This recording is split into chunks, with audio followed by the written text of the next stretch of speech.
Well, we're here, and we're only 3 episodes in, and we're talking about religion. So, in my last video, I had talked about my roommate who was in college and how it led to me eventually quitting attending that institution. But I had hinted that that wasn't the full picture on why I had left.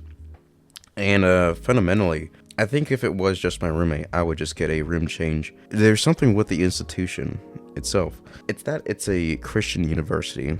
Now, I was grown up Christian, and I did pretty much all the things. I went to church, I went to the little Bible camps, I went to the youth groups, everything. However, after attending this Christian college, I had taken some theological classes, and it is a interdenominational church. Now, what that means is that there is people from all different denominations, all different, Catholics, Orthodox, mostly Protestant, and even some Mormons. Even when you really revel into that, and you listen to other people's answers to questions. Your father had, denounced and all of that.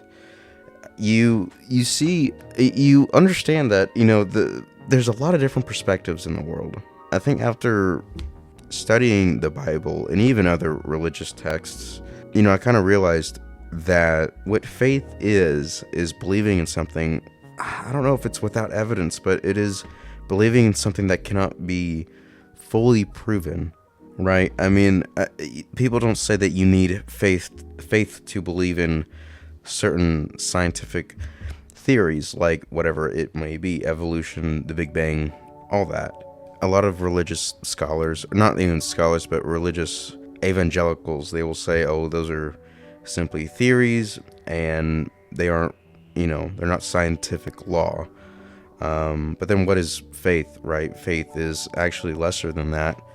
I kind of realized, I never really had this sort of connection that they speak of, right? This sort of heavy weight, I guess. I'm completely content with whatever it may be implied if there is no real religion, whether that be just complete non-existence after death. Obviously, there are some unanswered questions. There are questions that religion offers answers to without evidence that science literally doesn't have an evidence to, which is such as, why are we here? How does this even exist? Why am I not a rock? What exactly is consciousness? Whatever. I could go on forever. It sounds stupid.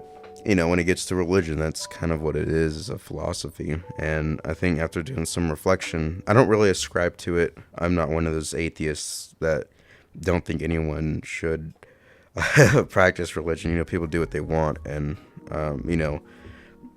life needs certain things for different people. Some people need to eat more calories than others. Some people need more exercise than others.